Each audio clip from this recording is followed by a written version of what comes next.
It's been a dreadful last few days of economic news for millions of households, thanks to rising fuel bills. And next week, there's more misery as taxes go up, with much of the West trying to wean itself off Russian oil and gas, straining global supplies. Just how much worse could things get?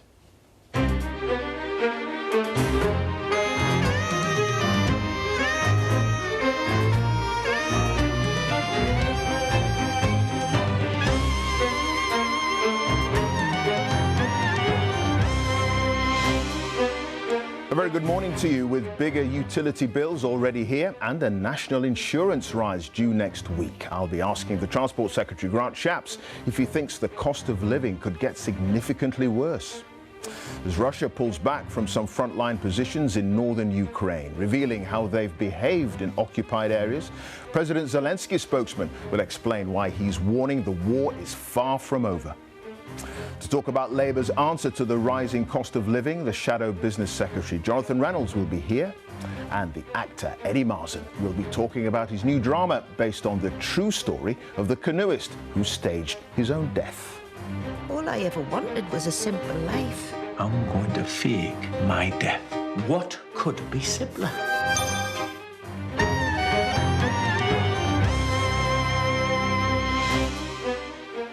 Joining me to talk about the big stories of the week and look at this morning's papers, the Daily Mail columnist Sarah Vine and the Atlantic magazine's Helen Lewis. But first, the news with Chris Mason. Morning. Morning to you, Clive. Ukraine says its forces have regained control of the entire Kyiv region 5 weeks after Russia launched its invasion. But as Moscow's forces retreat, there is growing evidence of civilian killings. Reporters in the town of Bucha outside Kyiv have found at least 20 bodies strewn in the streets. Officials in the Ukrainian port of Odessa say it's been hit by missile strikes as Russia focuses assault on southern and eastern parts of the country. Eyewitnesses in the city have described seeing smoke and fires. Odessa has escaped largely unscathed during the conflict, but it's viewed as strategically important for Ukraine's ability to trade. The Conservative Party has suspended the MP David Warburton following claims about his conduct. Sources have told the BBC that 3 allegations of sexual harassment are being investigated. Mr Warburton, who represents Somerton and Frome in Somerset, has not responded to a BBC request for comment. Travellers are facing a weekend of delays and disruption at airports and on ferry services across the UK, just as the Easter holidays get underway for many. Motorists in Dover have reported delays of more than 6 hours, while queues at Manchester Airport caused some passengers to miss their flights. And in sport, England are finding the going tough in the Women's Cricket World Cup final. Australia punished the bowlers, setting a record target of 357 for England to chase. That is all for me. The next news here on BBC One is at 1 o'clock. Back to you, Clive. OK, Chris, thank you for that. Chris Mason there. We're going to have a look at some of the front pages now. We're going to start with the Sunday Times. They're reporting allegations of sexual harassment against the Conservative MP David Warburton. He's been suspended from the party and the incidents are being investigated. The paper has also separate allegations about drug use and an undeclared loan. Onto the Mail on Sunday, the same story there, Tory MP in sex and cocaine sting. Onto the front page of the Observer, Tories fear poll disaster over high taxes. We may get into a little bit of that with Grant Shapps a little bit later on. Onto the Sunday Express, sees back stolen billions to cut tax, again for the Conservatives there. Onto the Sunday Telegraph, the PM's plan for 7 nuclear power stations. We're expecting the government's energy strategy to be published fairly shortly. And then the Sunday Mirror there, hypocrite Raab failed to stop baby P mum release. Sarah and Helen are here. Helen, we're going to start with the Observer with you. Allegations there concerning the way that Russian forces have been behaving in areas that they've occupied in northern Ukraine. They're pulling back now. They've been forced back, and we're seeing the results of what their occupation has meant. Yeah, I think these reports have been really shocking. I mean, there was a report on Friday from Jeremy Bowen where they managed to track down the body of a man who had been seen on drone footage being shot while having his hands up and surrendering. And similar reports are now coming out from other areas around Kyiv. You know, the idea of people with their hands and feet bound who've been shot in the back of the head, for example. And this does pose an enormous challenge to the West and to NATO and the alliances. What kind of justice can the people who are left behind possibly expect while Vladimir Putin is still in power? But I think if the Russians do continue to withdraw or regroup, then we will be seeing more of this in the coming days. Yeah, I mean, Sarah, the point that Jeremy Bowen made in that piece on Friday was that civilians are accorded rights even in the middle of a war. Absolutely, and it's not just, I mean, it's not just reports of torture and of booby trapping dead bodies. There's also been lots of reports of gang rapes and, you know, attacks on very young girls, and I mean, just appalling behaviour. I mean, I don't know whether it's to do with the fact that the Russian troops are so demoralised that they're just behaving in such a terrible way, but I mean, you know, this is, none of this is, all of this is provable. We have footage, we have, you know, there's no question that serious war crimes are being committed here. Well, we know that the International Criminal Court already has opened a book on the situation in Ukraine, so we may get a little bit more on that. Sarah, the front page of the Telegraph, Prime Minister's plan for 7 nuclear power stations. I know, I think they're mini nuclear power stations. Little ones. Little tiny baby ones. I mean, obviously the energy crisis has become extremely acute, not just because prices are going up, but because there's going to be a shortage of it. So obviously he has to have some kind of response. The difficulty is knowing what you can actually do in the short term to ease people's pain. I mean, I don't think it's, I'm not an expert, but I think it takes a while to build a nuclear power station. And even if you want to put up wind farms and stuff, you've got to get, there's lots of obstacles like planning permission and stuff, which he's going to have to cut corners with. I mean, I suppose, you know, he was very successful in pushing through a fast program for the vaccine. You know, he was good at sort of riding over red tape to do that. So maybe he'll take this approach, which is just, look, we just need to get this done. Let's just do it. But there will be pushback, I'm sure. I think in the meantime, we all have a sort of slight duty to try and turn off the lights a bit. My teenagers particularly. I'm saying this on national television. Please turn off the lights when you go to bed at night, and don't leave the freezer open. You know, I think we've all got. It's all happening in the Vine household, isn't it? We've all got so used to. I think, you know, especially the younger generation. I mean, I'm very old, so I can remember 3-day week in the 70s, just about. You know. With you know, no power cuts and stuff. I mean, that is quite hard. I think that for me, I've been reading a lot about the 1970s, and that is a decade marked by fears about inflation, and that just in the time that I've been covering politics hasn't been, you know, actually anywhere really in the public discussion. And now it is, you know, I think in this month, I think not just with the energy price gap, but lots of people perhaps, you know, their phone contracts coming up, you know, their nursery fees are coming back up. All of these things that have just crept up by inflation, plus the little bit of headroom that companies are putting on because they think inflation is going to carry on going. And also, of course, cost of food. I mean, which is going through the roof. I mean, I was listening to the chief executive of Iceland the other day, and he's just doing his best. But I mean, it is very difficult to keep the prices down.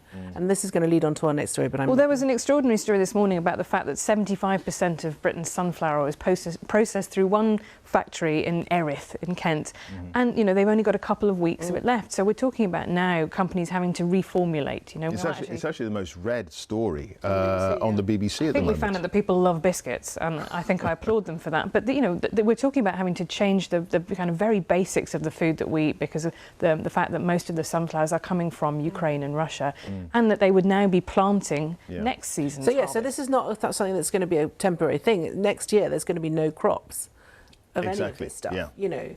And maybe the year after, because the Russians are covering everything in mines. I mean, who knows how long it's going to take for that country to get. And it's important to remember that the World Food Programme actually gets the majority of its supplies to distribute through the developing world from Ukraine and Russia.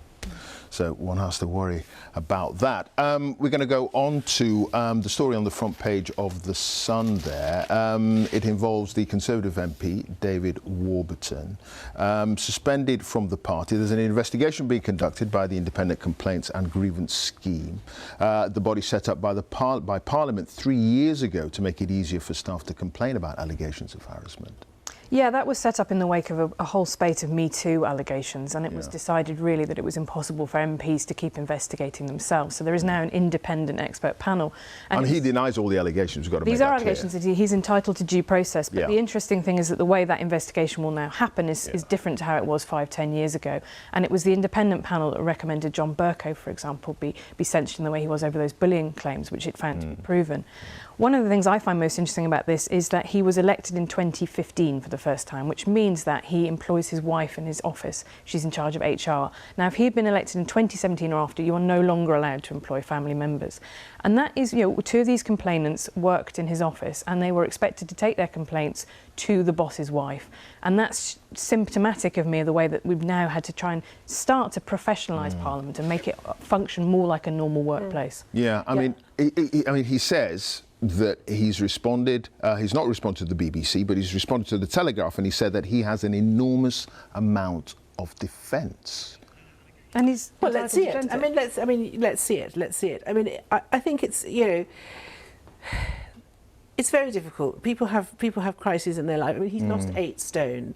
I mean, I can't help feeling that this is a bit of a sort of midlife. Maybe it's a bit of a midlife crisis, not crisis. I mean, losing 8 stone is a good thing, but maybe it's just he's had a juncture in his life. But the trouble with being an MP is that you are in public office, and therefore, if you do things like this, it has to be scrutinised.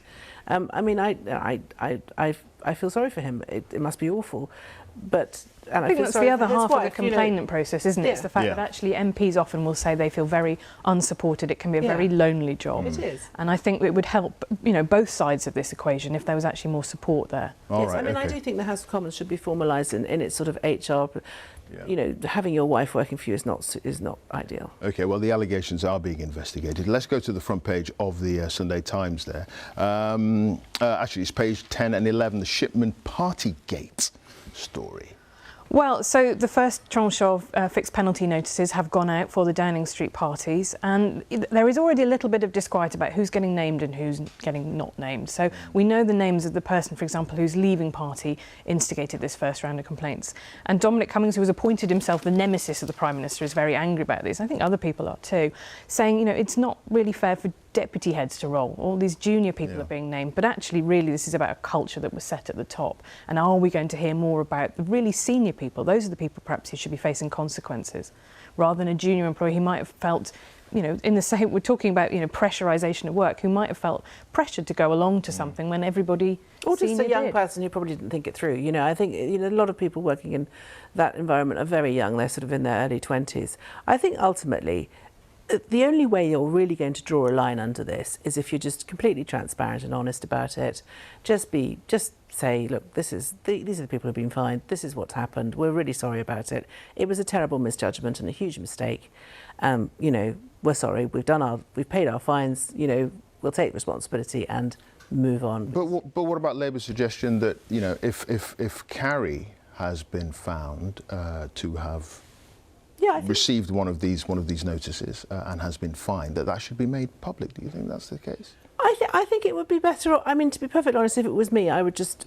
She's not a politician. She's not a minister. No, but she lives in Number 10, and Do you agree with Labour on this? She sort of that's. It's part of the whole thing. I just think it's better for them to just be honest about it. I really do, because otherwise I think this is really going to come up on the doorsteps a lot, and I think it's just if you can't be seen to be dodging questions. You've just got to be honest and say, yes, it was a terrible.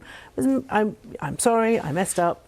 End of. I think it has, although the acute threat to Boris Johnson's position has gone away, I think it has fed into a wider discontent which will come out during the cost of living discussion throughout the rest of the year, which is the kind of, I'm not being able to have a pint at the weekend, but you had a suitcase of booze. I think Labour are asking they want Carrie to be named for very malicious reasons, because that's how Labour operate, obviously, because they're the opposition. But I think from her own point of view, if it was me in that position, I would just want to be honest and say, yes, I made a mistake, I'm really sorry, I've paid the fine. All right, OK. Finally, I don't know if I passed this test. I haven't looked at it properly yet. Page 22 of the Telegraph. Would you pass the BBC's class test, Sarah? It's the poshometer. Yes. The poshometer. So the BBC have said very nobly that they want to employ, I think it's 25% of people from low. I don't know what to say anymore. Do you say Lower socioeconomic background, I thank think, is the you. accepted jargon. That's accepted. I'm bound to get it wrong. I don't know, but it's very funny. The Telegraph have done it very well, and they've got 3 of their writers, basically scrutinising their own poshness or lack of. There's not a lot of lack of poshness, I have to say. I mean, one of the things is what were your parents doing when you were 14? I think my parents were mostly drunk. But that's probably quite a rude thing to say. What were your parents doing? My parents were a teacher and a factory manager, but I think it's really hard. I think you qualify then. No, I don't, because I went to private school, and I think this is what's interesting about the way we talk about class now. My grandfather was a coal miner, and I went to private school. That is a story of social mobility across the 20th century, but it does make these conversations harder than they would have been 50 years ago. I mean, it's just very hard to classify people along those lines, isn't it? Because individuals... Do you have an Arga?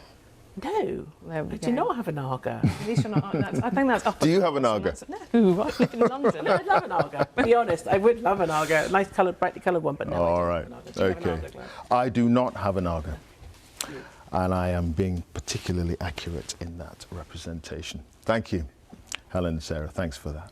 Now, certainly been a cold start to April so far. Let's find out if things are going to warm up. I sincerely hope so. Thomas Schaffenacker has the details. Hi there, Thomas.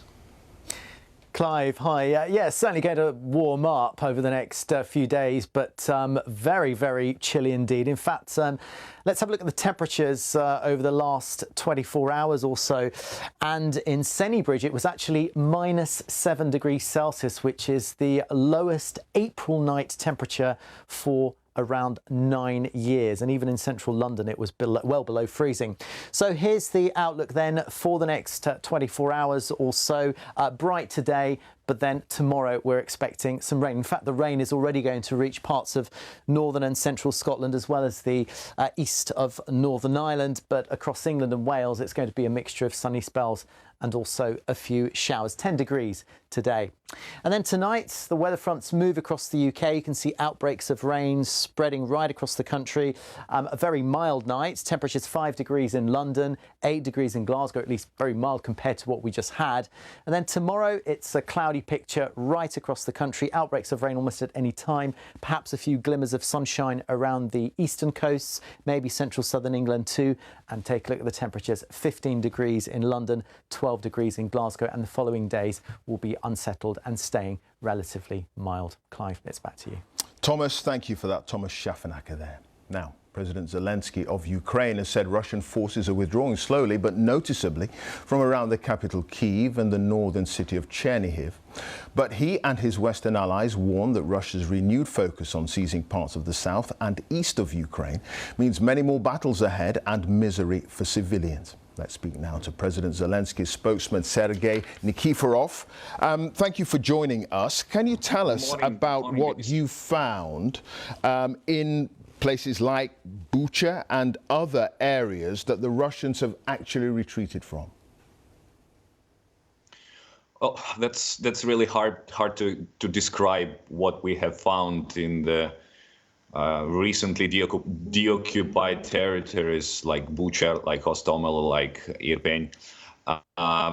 These images are really they are heartbreaking. We found mass graves filled with civilians. We found people with their hands and with their legs tied up, if it's do I say it correctly, tied up, and was shots, was bullet holes at the back of their heads. So they were clearly civilians, and they were executed.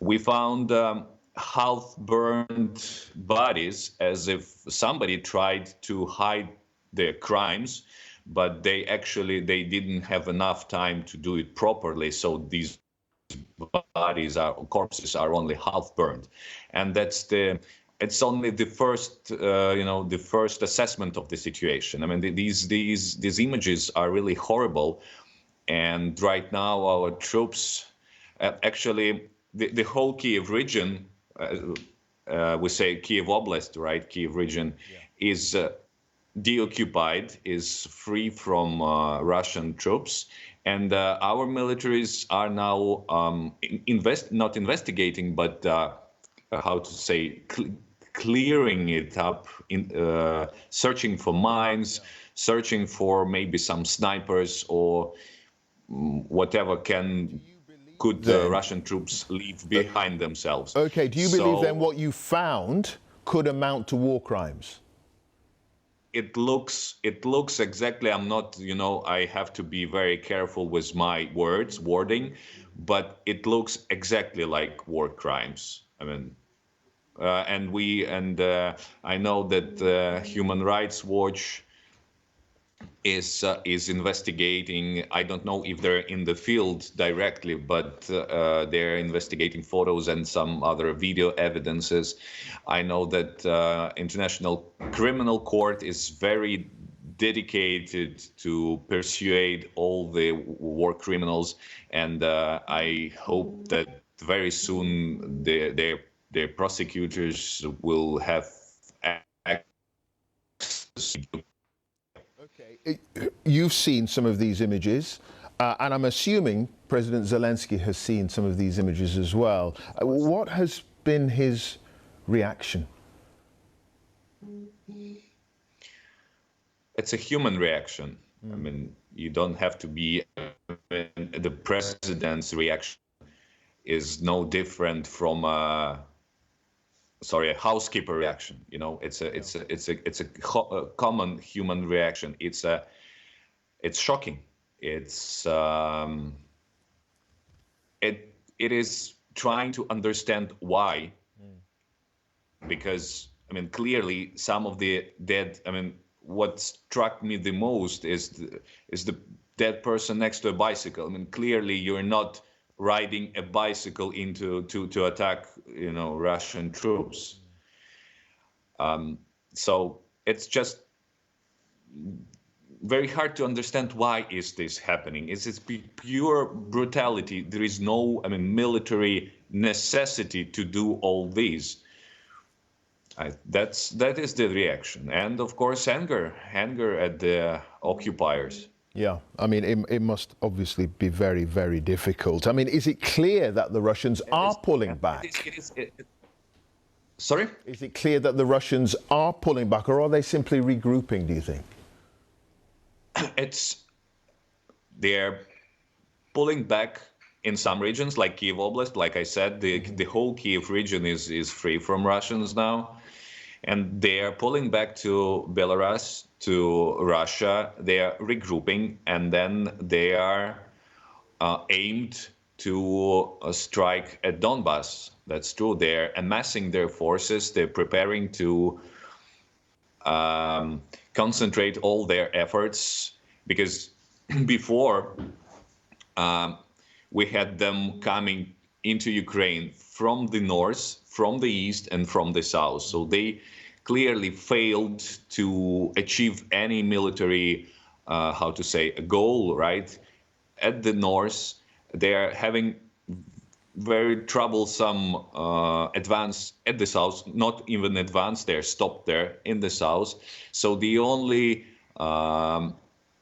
region where the only part of Ukraine where they having some progress is the east. So now they are concentrating all their efforts. So they're pulling from north in this case, and they're concentrating their efforts to strike at the east, to encircle our military in Donbass. Yeah, I mean, there's lots of speculation that potentially there could be a meeting between President Zelensky and Vladimir Putin, possibly in Turkey. Are you aware of this, and is this something that is on the cards?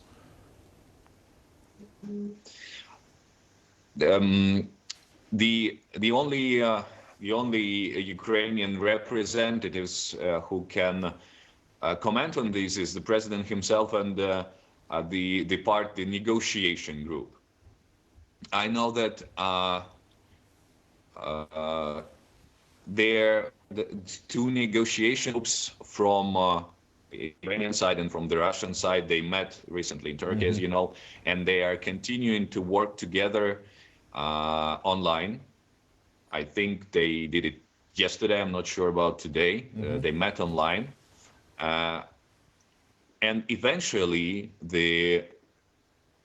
the outcome of their work should be a meeting between two presidents. But at this point, I have nothing to say yet about it. Right, okay. But if you say the outcome hopefully will be a meeting between the two presidents at some stage, if that does not happen, if peace talks do not move to a point where you could get some kind of ceasefire, is the fear of President Zelensky that there could be some kind of chemical or even a nuclear strike from the Russians?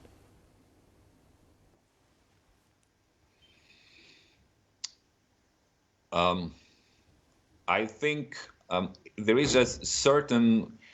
I mean, it is really worrying that Russians are speaking about chemical weapon or biological weapon being developed in Ukraine, which is clearly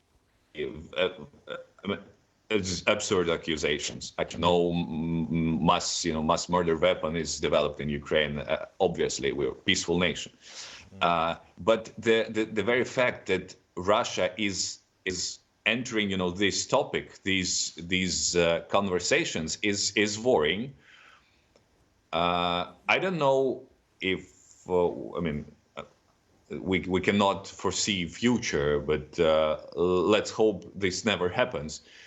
But the very fact that they're talking about it is somehow very worrying. Indeed. Okay, we're going to leave it there. Mr. Nikiforov, thank you very much indeed for joining us. Thank you. Spokesman for President Zelensky there.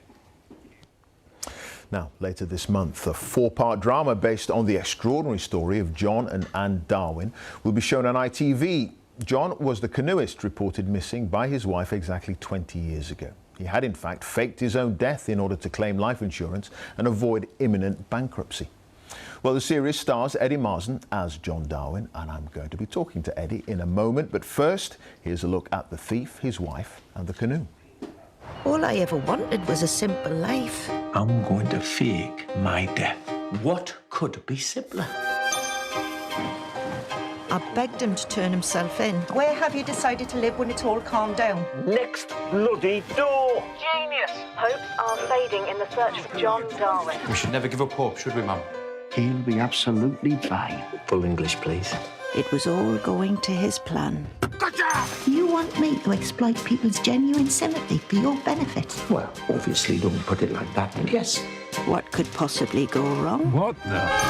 Could you tell me who I need to speak to about making a life insurance claim? Nice bit of facial hair there.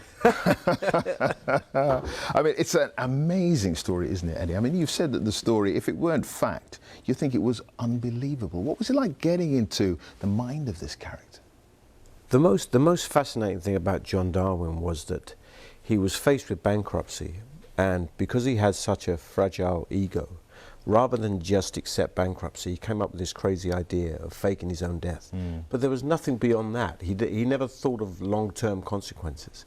He never thought of what it would do for his children, what it would do to his wife. It was just kind of an instinctive response to the idea of being humiliated. What's the most unbelievable bit of the story, do you think? What he did to his children, I think. Right. That he lived next door for 4 or 5 years. He listened to his sons grieve over his death, to spend Christmases talking about him, and he was just next door listening the whole time. Yeah, you've suggested that it's also quite a divisive story as well, and the dramatisation brings that out. What's the most divisive part of it, do you think? Well, the debate is about the culpability of Anne Darwin. Yes. Yeah. I think the drama gives a kind of sympathetic narrative to her. I think I personally have a lot of sympathy for her. I think she married him at a very young age. She very early on their relationship dynamic was kind of set in stone. And when she was sentenced, the law said that coercion, in order for coercion to be proven, somebody had to be in the room when they were coercion. Now they realise that that's not true, that coercion can be remote. It can be, you don't have to be in the room. So she wouldn't have been given such a harsh sentence now, I think. All right, okay. I mean, there is a subtle element to it as well, and the way that the clips there, they suggest that it's, you know, a sort of a comic drama, but it's a tragedy as well, particularly, as you say, the way that the children were treated. It is. The great thing about this drama and the challenge is that it's funny and tragic and weird. I think Richard Laxton, the director, and Chris Lang, the writer, have done a brilliant job in finding that balance. And I think Monica Dolan, who I think is one of the greatest actors of our generation, I think she's amazing as Anne, because the whole debate about the culpability of Anne is expressed through Monica's performance. Right, okay. I mean, you've been on the BBC recently, of course, in the hit drama Ridley Road, a series about the anti-fascist group in the 1980s. I think we've got a clip of that to play our viewers now. You know what that is? No. That's a yeshiva. A school for Jewish boys. But there's no signs, no Hebrew, no Star of David, nothing. Because if there were, they wouldn't be able to deal with the death threats. It received rave reviews, but you received a lot of abuse. I received some abuse, yeah. I mean, what happened was Sarah Soleimani, the writer, she was a friend of mine, and she said to me that we were both aware of the rise in anti-Semitism, and she said that on social media is a perpetual argument because of its reductive nature, and she wanted to combat anti-Semitism with persuasion, and you do that with art, through a novel or through a film. And so she wrote the series of Ridley Road, and what she brilliantly did was she took the language of anti-Semitism from the 21st century and she placed it in the stories of the 60s. And if you make a film about racists in the 1960s and you do it so ingeniously, you're going to provoke a reaction, and that's what happened. But I'm not Jewish, so I went on from playing a Jewish cab driver to playing John Darwin going off in my canoe. But my Jewish friends, they are Jewish, and they can't go away from it. They get it all the time. So that's what happened. There was a reaction to it. But the rise in anti-Semitism, my Jewish friends are going through it all the time. But you're an actor playing a part. But the assumption is, possibly because you did play the role so brilliantly, potentially, that people put the two together. No, I don't think they knew. I don't think they thought I was Jewish. The issue was they just wanted to sound off. Yeah, well, the issue was I remember one guy saying to me, "Why are the BBC making a film about this and not a film about the Israeli-Palestinian debate?" And you say, "Well, because this is a film about British citizens in the 1960s facing racism. It's got nothing to do with the Israeli-Palestinian debate." But they conflate the two, and in many ways, one justifies the abuse. The anti-Semitic abuse. Yeah, all right. Well, it's good to see you, Eddie. Thank you so much for coming in and talking about your new ITV programme on a fascinating story. Many thanks for that. Thank you. Now, Margaret Thatcher and Ronald Reagan came together in the shadow of the Cold War and nuclear Armageddon, and there's a new BBC series about their relationship beginning tonight. Thatcher and Reagan both believed that the West had to deal with the Soviets from a position of strength. This would require a massive expansion of the US nuclear arsenal. Our deep ties and perceptions we share give us much to talk about. Together, we're confronting an extremely grave international situation. We do so with determination and optimism. That's Thatcher and Reagan, a very special relationship, with her biographer Charles Moore, starting on BBC Two tonight at 9 p.m. Now we're expecting the Business Secretary Kwasi Kwarteng to set out the government's energy security strategy to try to secure the UK's future energy supplies and bring down costs for households and industry. Well, Labour Shadow Business Secretary Jonathan Reynolds is with me now. Thanks for coming in. It's good to see you. Businesses, they're not protected by the energy price cap, are they? And they're facing a rise in energy costs of anything from 500 to 600%. You're talking about a windfall tax dealing with this crisis. Is that really going to work, given that you've got so much more to spend the windfall tax on? Well, absolutely. It's nice to join you this morning, but you're absolutely right. I mean, I sit here this morning, Clive, and I feel angry at the scale of the crisis people in this country are facing and the lack of response from government in the spring statement and promises of things, announcements in future just won't cut it. We have set out that windfall tax that would give households a huge amount of help relative to what the government are doing, up to £600 for households who are most affected by energy prices. But we put in that a contingency fund for businesses, a £600 million contingency fund for businesses, which is necessary because all businesses are exposed to these higher energy prices. But for energy intensives, the situation is so extreme that some of them are even considering, are they competitive? Can they continue production? And of course, when you add that to the national insurance rise that the government went ahead with in the spring statement, this is a really serious situation. The energy statement, by the way, will deal with long-term issues of supply, I understand it. It will not be about help now, and the government has to understand the scale of that crisis. Okay, interesting. You talk about help now, the one-off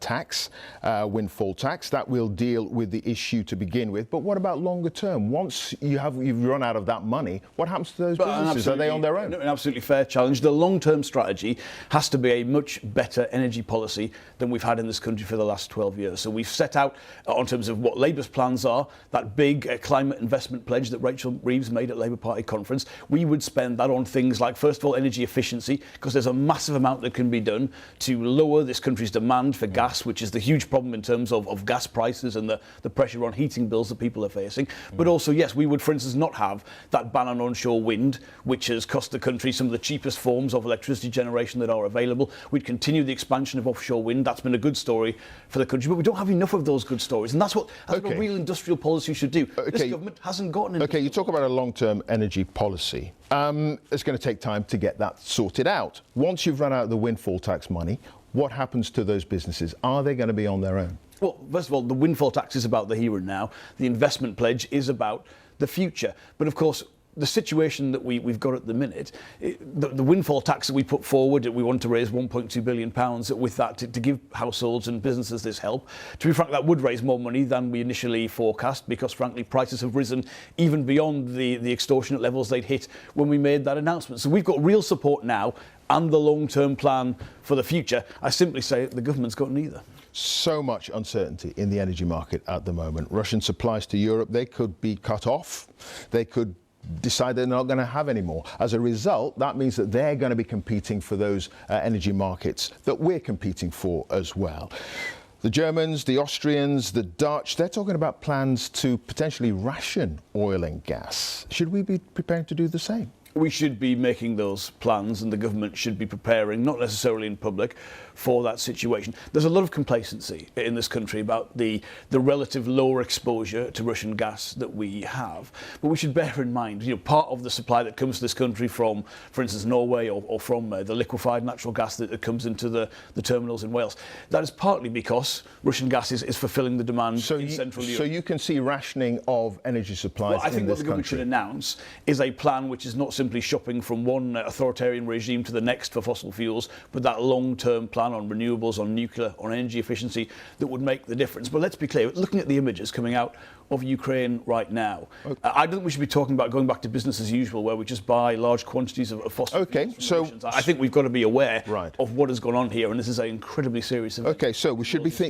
thinking about rationing energy in the United Kingdom. What about practical steps? The Dutch Prime Minister Mark Rutte, he's talked about introducing car-free Sundays this month. Would Labour support something like that, an initiative? Well, I worry, I don't want to dismiss other countries' plans, but I would worry that fundamentally those might not meet the scale of the challenge. What we could be announcing, what I wanted to see in the spring statement, rationing should be an extreme option. Not enough. Actually shutting down I think cars moving on a Sunday. Well, what we should be talking about is the steps, the policy steps. Only governments can meet the demand and the problems that the country is facing. We could have, for instance, had a statement from the Chancellor talking about how we will accelerate energy efficiency, how we will be providing a real market so that more people can use non-fossil fuel-based heating. I mean, the market there just isn't isn't there. You've got to look as a government, is the level of public investment sufficient to draw in that private investment to make the market? Is the regulatory regime sufficient?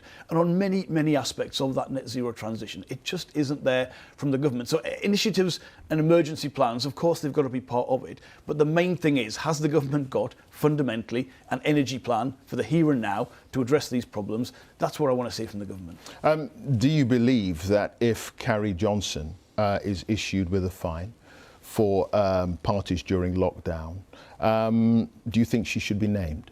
Yes, I think anyone who's been in Downing Street should be named if they have been part of this. What the country wants to know. What the country wants to know. She's not a politician. Well, she's not a minister. I think people want to know. All they want to know is some transparency as to what really went on in Downing Street. We were told in Parliament.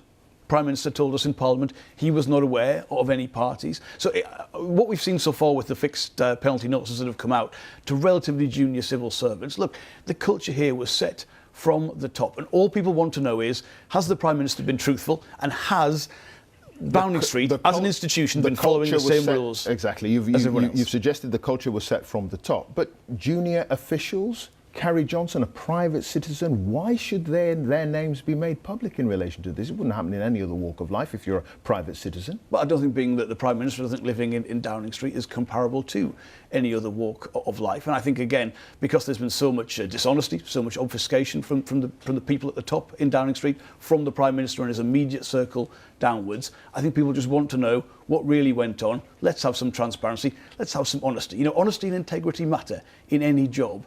They matter especially if you're the Prime Minister and you and your family and your operation are part of that. I think that's all the public want, and that's entirely reasonable for them to expect that. OK. Jonathan Reynolds, thanks very much indeed for joining us. Thank you. Now, Russian forces may have abandoned the retired Chernobyl nuclear plant this week, but they still have control of Europe's largest plant, that's Zaporizhzhia, in a city where yesterday there were reports of explosions and protesters being violently dispersed. Well, I asked Ukraine's Energy Minister, Herman Halushenko, if he was worried about the site. Of course, yes. And there are several things concerning Zaporizhzhia. First of all, is how they captured it. They really shell it by tanks, by other heavy vehicles, and it was really very, very dangerous from the point of view of nuclear safety and all. Now they have there at the station, at the site, around from 300 to 500 soldiers who are at the station. Because that is really a big threat. We see that their presence here, it's really, really very dangerous issue. There is fighting going on near the plant. How worried are you about the possibility of a nuclear accident? We got information that they already wounded some people there, and so to be frank, they behave like mad guys. Can you confirm Russian troops have now left the site at Chernobyl? That's true. That's true. Today we already raised Ukrainian flag there, and so this information is confirmed. They did it yesterday, and they left. But what we know, I mean, from our information, we have information that they were now in Gomin, which is in Belarus, and now they in some clinics trying to get some medicine, some health due to what they are doing there in this zone. We really do not know exactly what they're doing, but probably they are digging the soil there, they dig in, and probably they get some kind of radiation there. I mean, is there a moral obligation, do you think, on the part of the UK and the EU to stop buying Russian oil and gas? I think yes, and that's even not. Of course, it's moral now. But before, that's what we declare and we discuss in all meetings. That in this situation, when you depend on Russian dramatically, and you have the monopoly of Gazprom in Europe, you allow them to build this Nord Stream 1, Nord Stream 2. You want to increase this dependence. And when we only had that this is not a question of policy, this is question of economy, it sounds ridiculous. And we said this, that this is dependence which allowed Russia to play their dirty game. The UK says it's ending its dependence on Russian gas by the end of the year, and the EU is phasing out its use of imports by 2/3. Is that fast enough?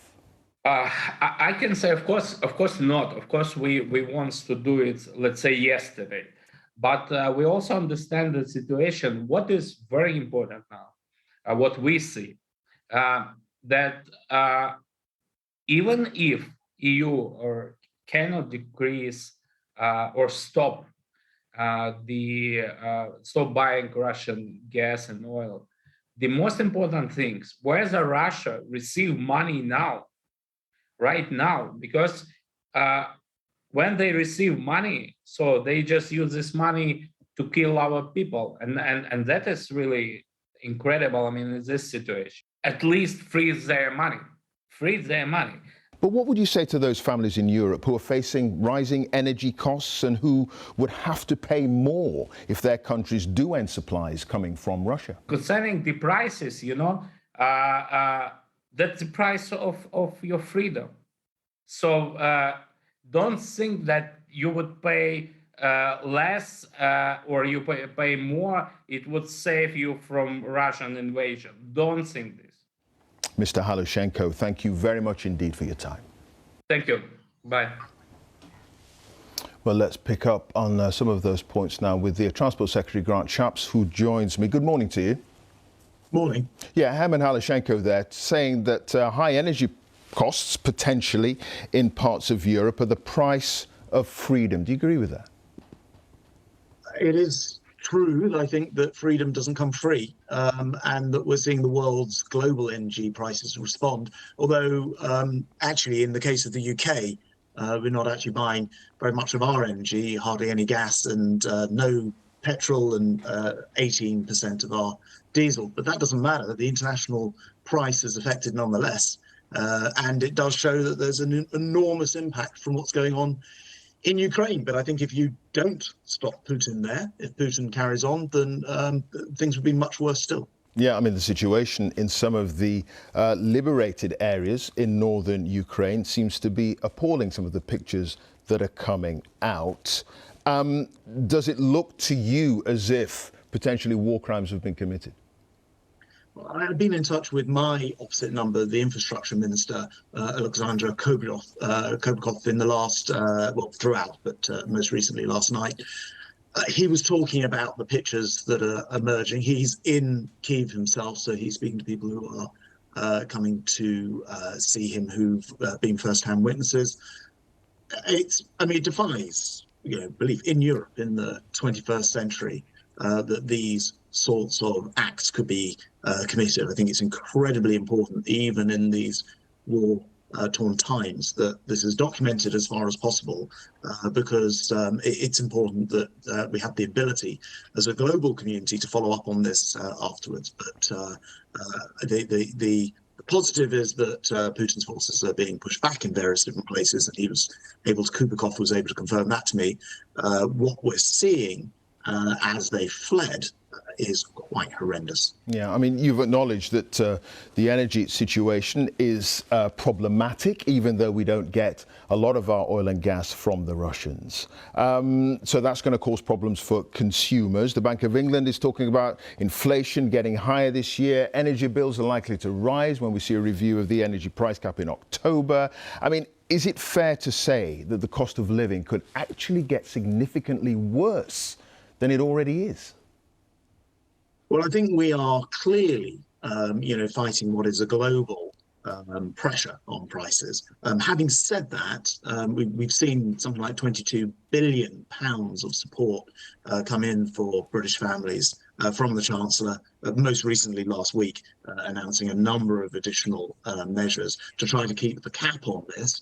And we get it. I mean, this is going to be difficult. We can't fix everything, but we'll do whatever we can to ease the strains, and that's been our approach, and how that 22 billion, of which 9.1 billion has been for keeping energy prices down as far as possible, although we're not in full control of that, as the global economy shows. OK, but you're talking about what you've done to deal with the problems that have just happened. I'm talking about the future and the situation potentially getting worse. The Prime Minister has said in relation to the rising cost of living, as we go forward, we need to do more. What do you think he means by that? I think that's right. I mean, in the sort of longer term and medium term, we've got this energy strategy. We're going to see that later this week from the Prime Minister.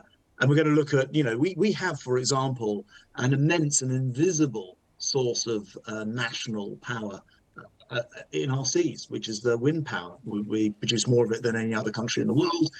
I think we could go a lot further still. I think we could look at nuclear, in particular, small nuclear reactors. I think we're going to see more of that as well. And I think actually what Putin's done is a wake-up call to the West, because we have been, as a Western world, over-reliant, although not Britain in particular as it happens, but certainly Europe, Germany in particular, massively over-reliant on Russian hydrocarbons, and we are paying the price for that. But the Prime Minister wasn't talking about the energy strategy, and you're talking about the longer term there in relation to that. He was talking about as we go forward in the medium term. John Redwood, for instance, he says, let's hope talk of an emergency budget to tackle the cost of living crisis leads to action. Is he right?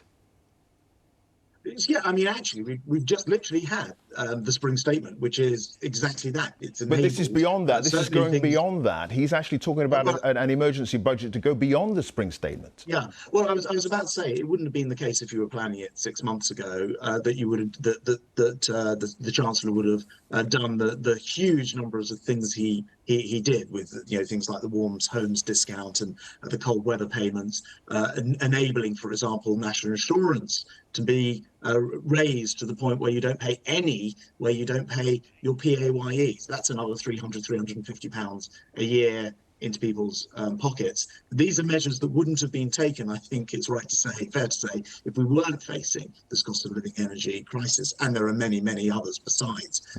Yeah. When you count up the number of measures, there are literally, probably 100 different things that the government has done so far.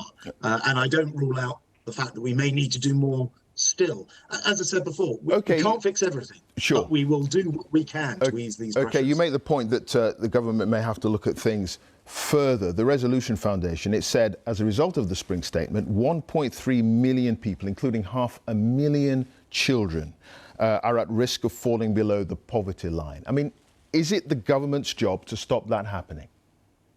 Well, the government, of course, has a big role to play. There are always arguments about whether you're talking about absolute poverty or relative poverty. This is absolute poverty. This is absolute poverty we're talking about here. No distinction. I was going to say, the most important thing is to make sure you lift people out of poverty entirely. And I will give you one measure, for example, that we've taken that means that somebody who is working 16 hours a week is going to be £1,600 better off after the action we've taken, £1,600 a year better off after the action we've taken, because we've changed the taper for the universal credit, for example. We've upped the national living wage. So we are very proactively doing a whole bunch of things to try to assist. If you look at things like disability support, we provide the highest level of disability support amount spent per size of the economy in the G7, £64 billion a year. These are not facts that most people will realise, but we are trying to help the people who are